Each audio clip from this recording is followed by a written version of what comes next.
Hey guys, and welcome back to the Untold Truth. You're here with your girl Farrah K, giving you live discussions, live entertainment, live music with live artists. I give you the hottest intellectual minds here in Toronto, discussing the most controversial issues that are taking place in the urban society. Here today, I got my homeboy. He from the six, yo. He go by the name of K Weezy. No, I'm playing. He go by the name of KG. What up, what up? KG is in the building. How are you, KG? I feel good, you know. I just came back with doing a 15-minute freestyle, so I feel pretty good. That's what's up. Yeah. First and foremost, the reason why I introduced him as K Weezy was because there was a time where this guy calls me and he leaves a message, and this is how the message goes. Yo, what up, y'all? This is K Weezy from the Rex. You know what I mean? Just hit me up when you're ready, y'all. You know what I'm trying to say? I get bread out here. I be making money, yo. It wasn't K Weezy. It was K Money. Yo. Yo, you really remember that, eh? It was K Money. K Money in the motherfucking building. My bad. I don't even know where the fuck I got K Weezy from. That's kind of weird, but It still works, you know. It's Yeah. still the same thing. so I kind of came in the middle of your performance, which was dope. Like, what are some things that you're working on lately? What's new with you? Well, right now I'm just trying to like discover who I am as an artist. So that might take a while. So I'll see where that takes me. But other than that, like I just been doing like training in terms of vocals and stuff like that. So Yeah. I don't really necessarily have a project out right now, but I'm just working, just perfecting my craft. Yeah. And who is KG? Like, who are you? For those of you guys who don't know who he is, like, who are you? Well, the way I'm seeing it is like I'm a hip hop MC. Mm-hmm. I freestyle, I do poetry, so I try to mix in all levels of creative writing, right? So Yeah. that's what I represent as an artist. Yeah. That's what's up. And to be honest, as much as he's an artist, I can't even lie though. I don't know why I see you as a battle rapper. Because KG got one of those flows, like, you know what I mean? Like, you know when you see rappers and they be like, yo, this is how I'm feeling, and yo, this is how I'm, like, you know what I mean? KG has like, he's like a lyricist. You know what I'm trying to say? And his performance level is at a level where you would almost feel like he's a hip hop battle rapper. You know what I mean? Which you have battle rapped, King of the Dot. Shout out King of the Dot, yes. And how was that? How was your battle? It was a good experience. I don't think like it had like the best outcome for me to benefit me, but at the end of the day, like you learn from like every experience, right? Like out of like 20 times like you do something right, you're bound to like fail like at least once. Yeah. You know, like for me, like once again, like you know, it's all about perfecting the craft and like trying to do better next time. Yeah, and it happened in Ottawa. And honestly, when I watched that battle, I thought it was so Oh. fucking biased. Oh, Ottawa. Ottawa was interesting. Yeah, they called me to come back too, so that was pretty Yeah? dope. Like, shout out to Prehistoric and all them. Yeah, like they want me to come back again and do another battle, so that's pretty dope. Who are you battling now? I haven't had anything lined up. I had a battle actually lined up for like this weekend to happen, right? But I had to pull out because I wanted to like focus on me Yeah. and like see what direction I want to go as an artist. Yeah. know? Like for most of my life, I've been like compared as like a lyricist, a boom bap artist. but Yeah. I don't know if I want to go that path, you know. So. Yeah. So where do you see yourself going? I'm not sure, you know. I feel like as an artist right now, like I'm just trying to like find out who I am as an individual, you know. Yeah. If that means like you know taking years to do that or taking months, you know, I'm just trying to see what I want to really do, right? Yeah. And I don't know. I feel like I have like this gift as much as every other artist has, right? But I feel with this gift I could do something, you know. I could bring a message, you know. One thing that I'm specifically trying to focus on too is like also like the Latin American population too, right? You know, there's not a lot of like Latinos like me in the hip hop scene in general. You know, there's only like a good like 2 or 3 that I've seen. Like I rarely see any. So Latino rappers are so underrated, dog. yeah, I and would it's- definitely agree with you on and that. they're not represented, right? And I feel like I have that power where I am represented in Toronto hip hop scene as a Latino or a Hispanic MC. So I feel like I should do something with that, you know. Yeah. So you know, like, yeah. So you know, just like basically like just taking a couple months off, just like trying to really figure out what I want to do with my artistry. So Yeah. So you're a part of something called the Honor Roll, or you host the Honor Roll. Yeah, And yeah, what yeah. the Honor Roll is, for those of you guys who don't know, it's an event that happens at the May Lounge every Sundays, from 8 to 11. And it's pretty much like the dopest. I'm not even gonna say it. This band is so bad. Like, they're fucking dope. It's like a live band. Then they have like a whole bunch of artists that come in and like pretty much freestyle and be a part of a cipher. But like what I really, really respect about the honor roll is the fact that they don't just take every artist. You know what I mean? Like they'll have an artist come in, and in order for you to get the mic, you would have to like freestyle. And if your freestyle is up to par, like then like you get the mic. And I love that. You know what I mean? And I seen like lately like how much it has like evolved and how much the band has like really expanded. You know what I mean? And like how was your experience being a part of the honor roll? Honestly, it's like a beautiful thing. Like ever since I was like young, I wanted to find like a space like that to like develop and like learn as an artist.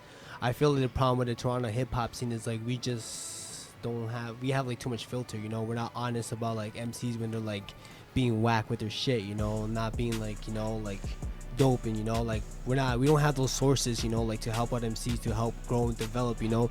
Just recently, like 2 or 3 years ago, we're starting to build that up. So it's dope to see places like MFA Academy, or even like certain open mics like Black Canvas or like Honor Roll have those sources to like help like MCs develop and grow, you know, and progress. So, yeah, it's something definitely like special going on. And honestly, when I first came in, like for me, it was just like all love, you know, just like they basically gave me like the right sources to like help and develop and grow, you know. And I got still so much to learn, you know. So yeah, there's a lot of artists, KG, like, but I feel like that's where Toronto lacks, like the artist development stage of it. Like you have artists that kind of come in and they rap and they sing and stuff, and there's certain things that they could kind of tweak and work on, but there isn't the right team in Toronto to kind of develop those artists. Don't get me wrong, I'm not disregarding all of you producers and all of you people with labels and all of you whatever the hell that you do, but it is true, like most of these open mics and most of these artist showcases and most of these studio sessions are literally artists that are coming in and just doing what they do best. But at the same time, like I don't feel like we have enough people to kind of like push and really develop artists to where it is that they need to be. You know what I mean?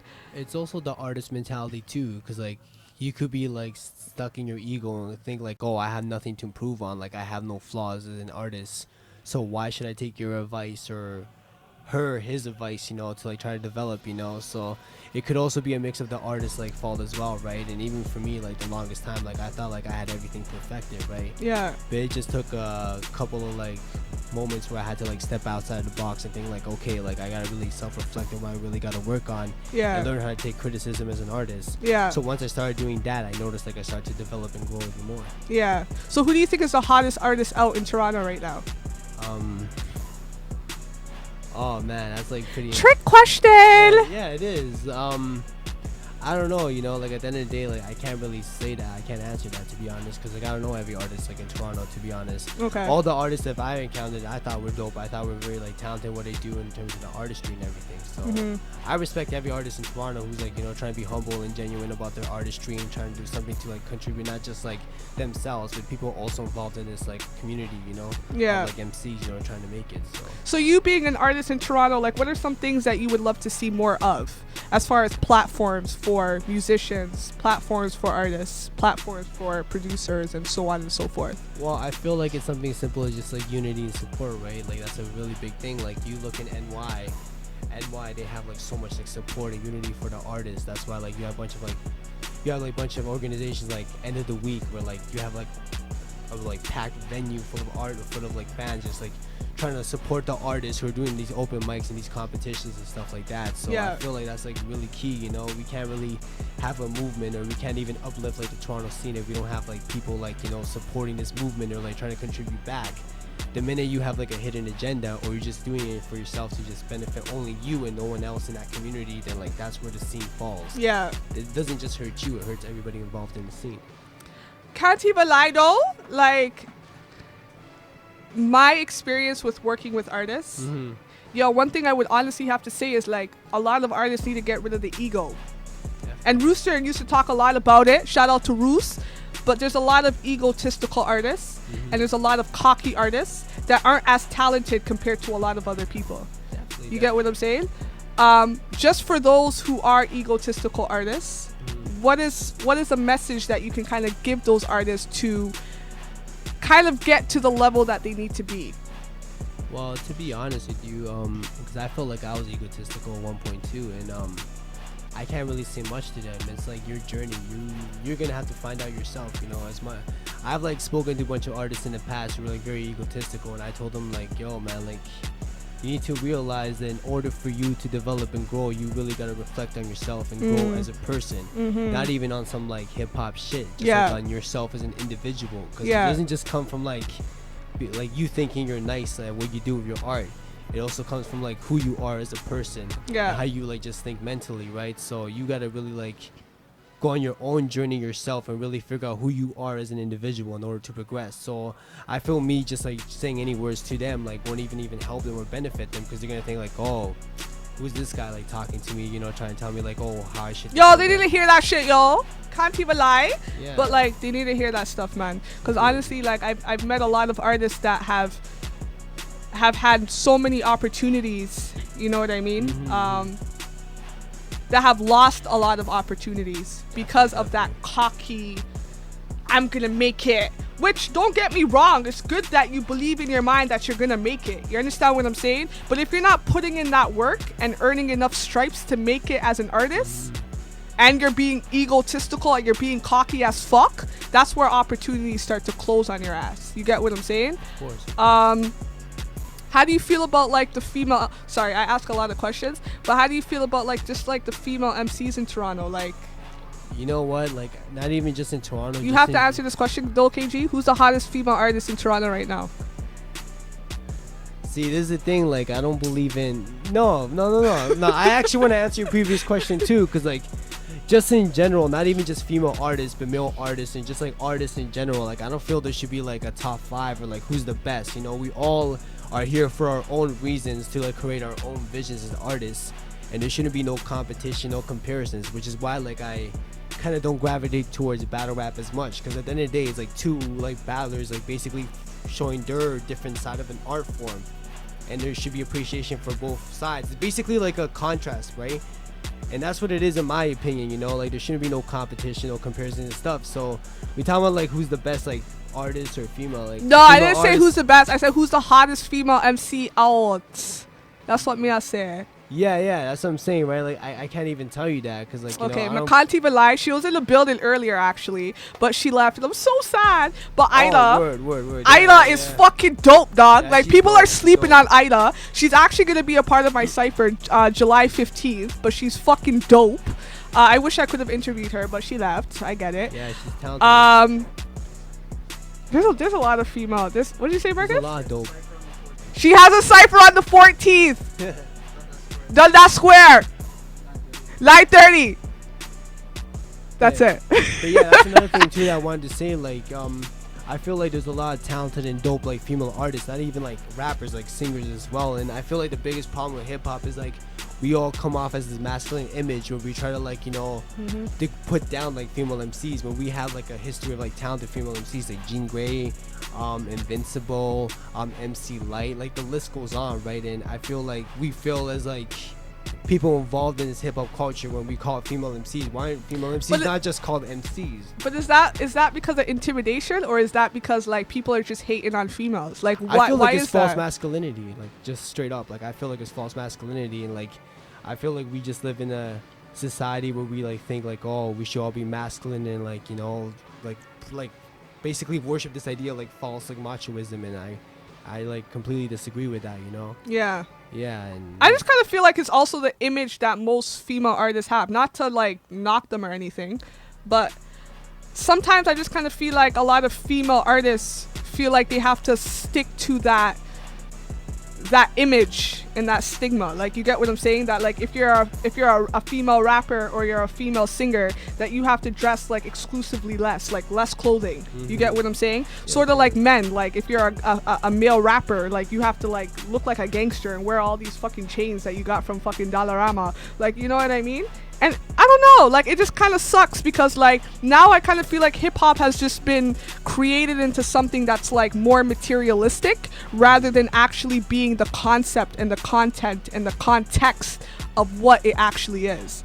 You get what I'm saying? No, definitely. But like, why do you think hip hop has kind of become like that, as far as like not being the roots of it, but being more focused on what you have and what you do and how much money you make and what kind of bitch you got beside you and so on. Like, where did that idea come from? Well, I feel like just in general, just been exposed to like the industry and just been exposed to the idea of consumerism and stuff, right? So the minute like hip hop like got into like a record label and it started getting more in a professional setting, that's when like hip hop started to like, you know, get into more like the materialism of things, right? So then you had like a bunch of rappers talk about chains and money they own and all that. Like all that is cool, you know, like there's nothing wrong with what you're doing, you know. Do people do that when you battle rap though? Like they'd be like, yo nigga, I got this chain on my neck, yo, I got money in the bank, yo. Like, do people like really talk a lot about that? Like, I watch battle rap, so and like it's just like false possessions, because like when you die, does the stuff go with you? Yeah, it doesn't go with you at the exactly end of the day, right? Like your soul does, and what you like, the memories you gain as an individual and the experiences you had with the people and the genuine moments you had go with you, not like all these like false possessions. So yeah, at the end of the day, that's them, and I have my own path and stuff, and I know what I want to do with my art. So yeah. So what are you working on right now before we wrap up this interview? Cool. Right now, just like I said, I'm just trying to develop my craft and stuff like that. Hopefully, eventually, I come up with a project within the next year or two and see where that takes me. You know, like Yeah. At the end of the day, like I'm not doing this to like, you know, get signed or get any money. I'm doing this because like this is my art and this is what I gravitate towards the most, right? This is like a piece of me, of who I am. So hopefully I get to put like my story and my history into like my art form and like show it for everybody else who's interested. Yeah, for sure. Yeah, definitely. All right, guys, I'm with my homeboy KG in the booth, chilling. We out here. KG, how do we get a hold of you? Yo, honestly, I don't even have no like music like media, like I don't have anything to, you can contact me, but you can find me on Facebook and Kevin Gabriel. Okay. And that's it, yo. You know, I like people like this, you know, Yeah, very limited when it comes to social media, you know what I mean? Yeah, You got to yeah. keep it like that, nice and simple. All right, y'all, Well, peace and love. We'll be right back with the Untold Truth. Alright, bless.